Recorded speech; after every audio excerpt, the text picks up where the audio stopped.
Assalamualaikum warahmatullahi wabarakatuh.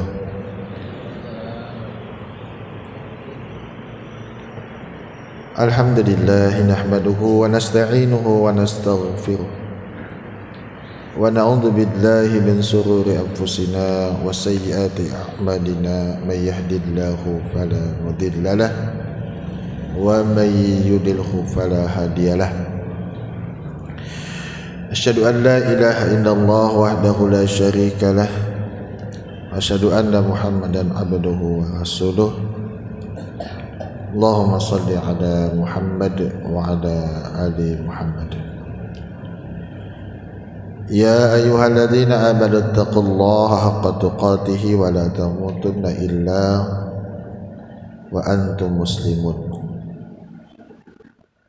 Ya ayyuhalladzina amanu taqullaha wa qulu qawlan sadida yuslih lakum a'malakum wa yaghfir lakum dzunubakum wa may yuti'illaha wa rasulahu faqad faza fawzan 'azima. Jamaah salat subuh rahimakumullah. Alhamdulillah, puja dan puji kepada Allah Subhanahu wa taala selalu kita panjatkan, kita bersyukur kepada Allah Subhanahu wa taala dengan ucapan alhamdulillahirabbil alamin. Semoga Allah Subhanahu wa taala pada kesempatan pagi hari ini selalu melimpahkan kita berkah dan rahmat-Nya kepada kita semua, memudahkan kita dalam setiap aktivitas ibadah yang kita lakukan. Salawat dan salam tercurahkan kepada junjungan Nabi besar Muhammad sallallahu alaihi wasallam, kepada keluarga, kepada para sahabat, dan semoga kita menjadi pengikut beliau hingga kematian datang menjemput kita. Seperti biasa jamaah, insyaallah di setiap Rabu subuh kita akan menyampaikan beberapa fatwa yang dikeluarkan oleh Muhammadiyah, fatwa hukum seputar amaliyah yang kita lakukan, baik amaliyah sesama manusia maupun hubungannya hablum minan nas ataupun hablum minallah, hubungannya kepada Allah. Dalam menentukan hukum tentu pasti kita akan melakukan pengumpulan beberapa hadis, kemudian memilih hadis-hadis yang terkuat. Kemudian di antara itu ada juga di antara kita yang mungkin berseberangan ya, atau mungkin tidak sependapat tentang beberapa hukum yang dikeluarkan.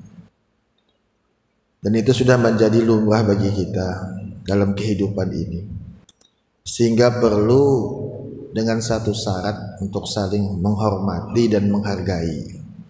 Kalau sudah menghormati dan menghargai itu ada dalam diri kita, insya Allah aman,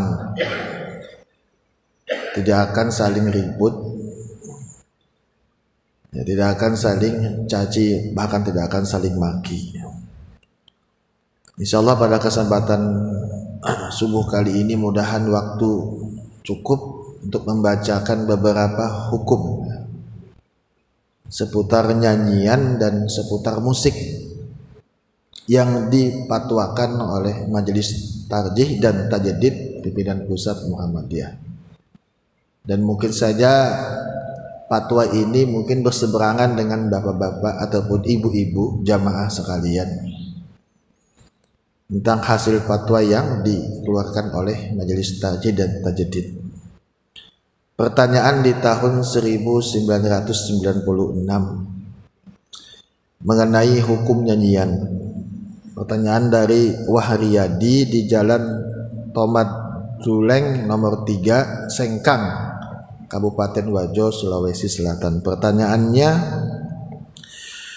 saya ingin menanyakan masalah nyanyian karena acara televisi sekarang semarak dengan bermacam nyanyian. Pertanyaannya yang pertama, Apa hukum menyanyi baik oleh perempuan maupun laki-laki? Yang kedua, apa hukumnya mendengarkan nyanyian perempuan dan menikmati suaranya? Yang ketiga, jika nyanyian itu dilarang untuk dinyanyikan atau dilakukan, bagaimana cara menghindarinya? Yang keempat, lagu apa yang dibolehkan atau dinyanyikan atau didengarkan? Nah, jawaban dari Majelis Tarjih, Islam itu adalah agama yang bersikap positif terhadap dunia. Islam bukanlah sebuah agama eskepisme yang menolak segala yang berbau duniawi demi mementingkan kehidupan akhirat semata. Menurut teologi Islam, dunia ini adalah anugerah Tuhan kepada manusia seperti sebagaimana firman-Nya, A'udzubillahi minasyaitonirrajim, huwallazi khalaqalakum ma fil ardi jami'a. Dialah Allah yang menciptakan segala yang ada di bumi untuk kamu sekalian. Quran surah Al-Baqarah ayat 29. Sebagai anugerah ilahi, dunia ini adalah pandangan Islam adalah baik. Ia bukan suatu yang buruk yang terbuang dari rahmat ilahi dan karena harus dijauhi.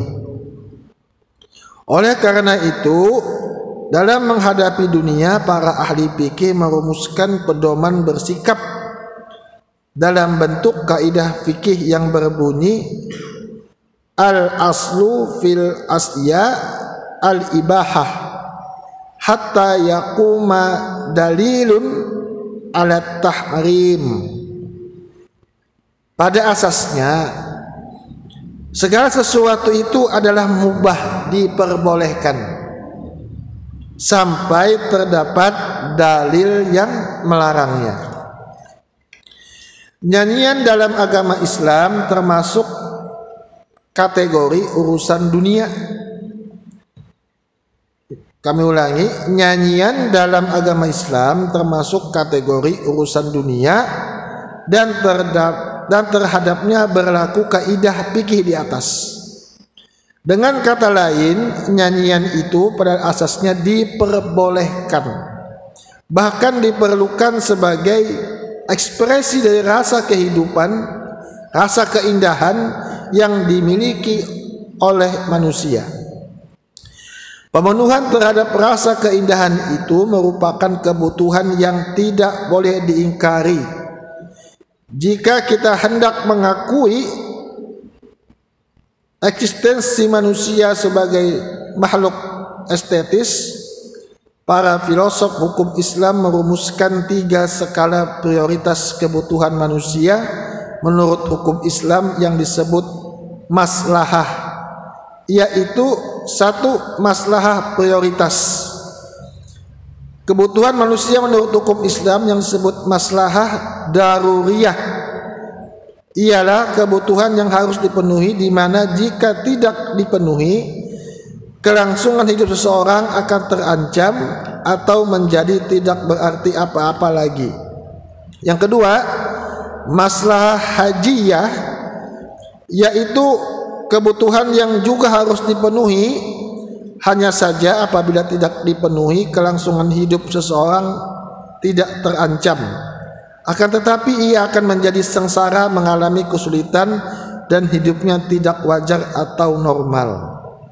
Maslahah tahsiniyah ialah kebutuhan yang apabila tidak dipenuhi tidak menyebabkan terancamnya hidup seseorang dan tidak membuatnya sengsara dan berada dalam kesulitan.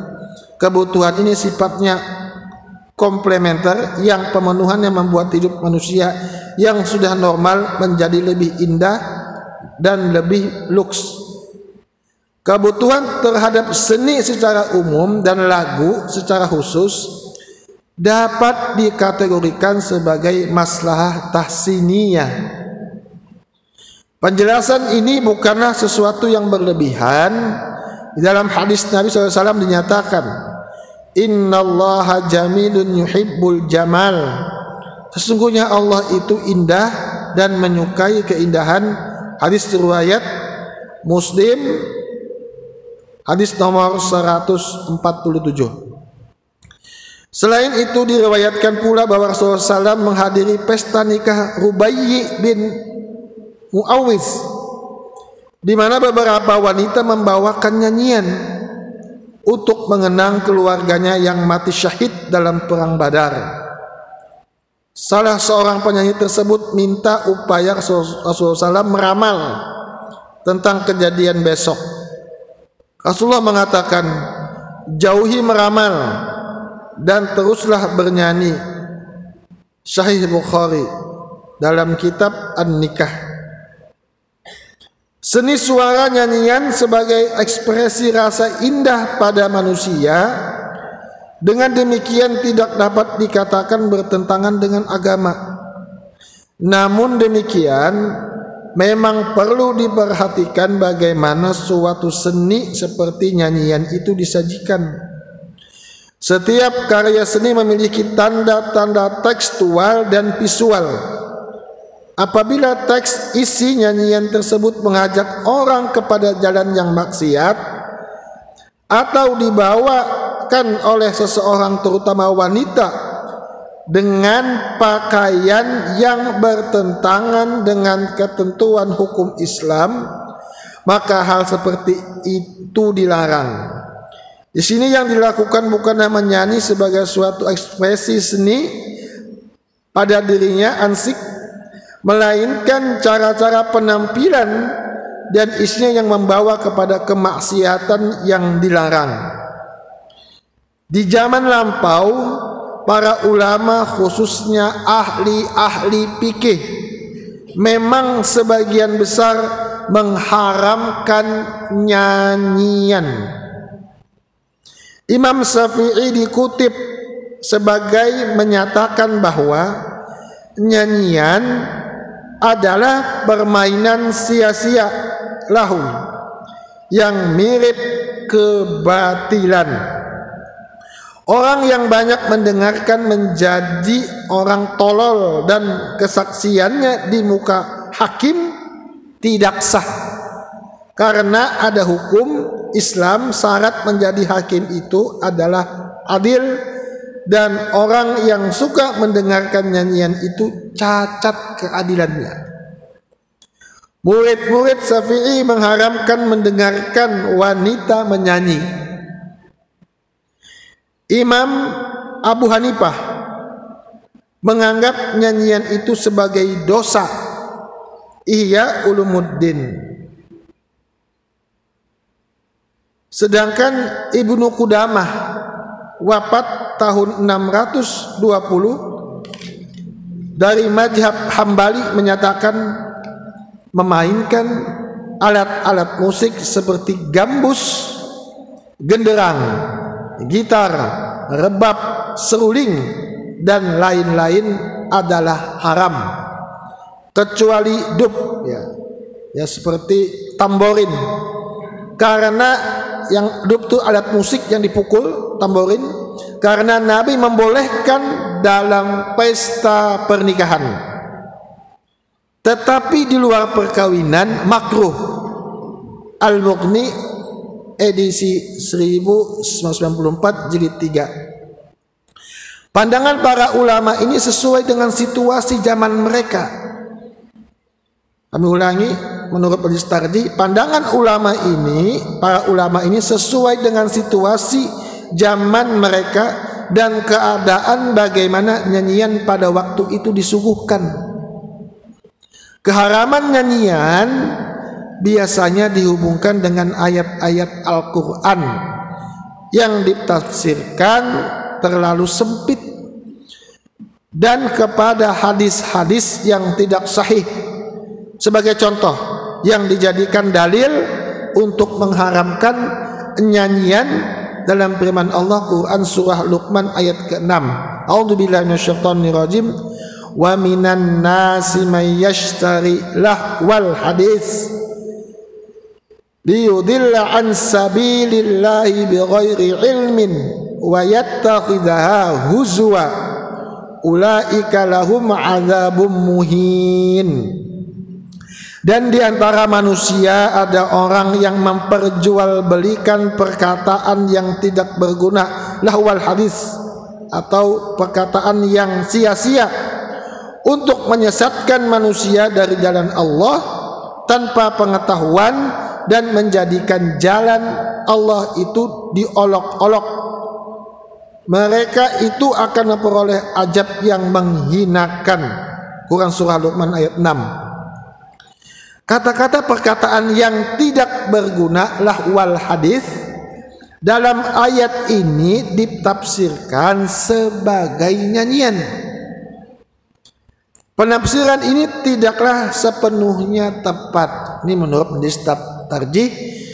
Perkataan lahwal hadis, perkataan yang tidak berguna, penafsiran ini tidaklah sepenuhnya tepat, karena yang dimaksud dengan perkataan yang tidak berguna atau sia-sia itu sebenarnya adalah segala perkataan, ya, kami ulangi, segala perkataan yang mengajak orang kepada kesesatan dan kemaksiatan, baik terdapat dalam nyanyian maupun dalam wacana lainnya. Jadi kalau suatu teks nyanyian itu berisi perkataan yang baik dan tidak mengajak kepada kesesatan, maka tidak termasuk ke dalam larangan tersebut.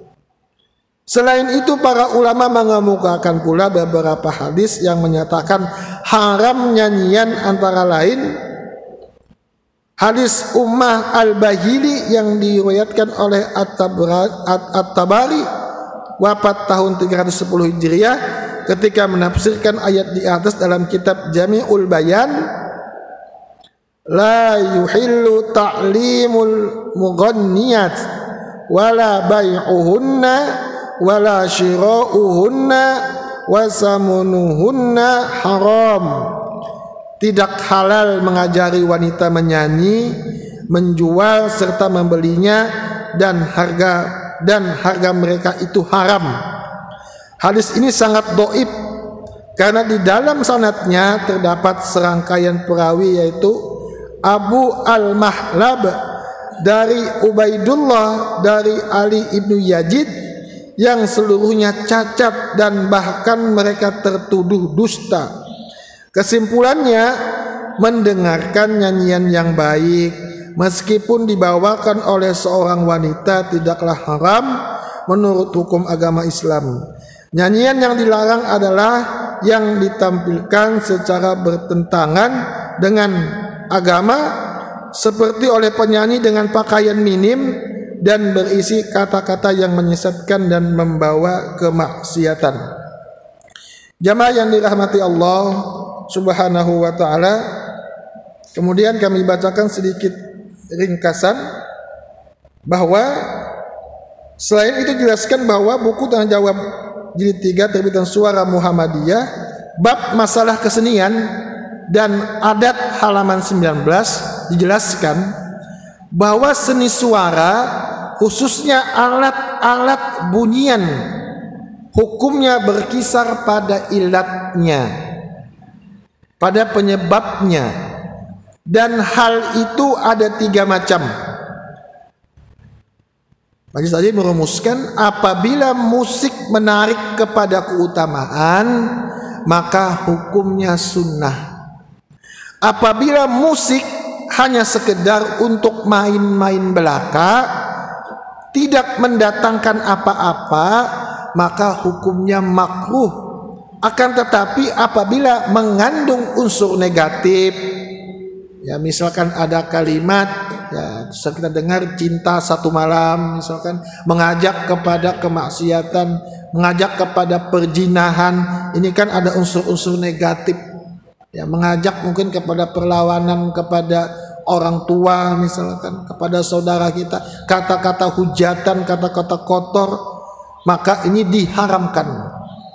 Apabila musik itu menarik kepada kemaksiatan, juga hukumnya diharamkan.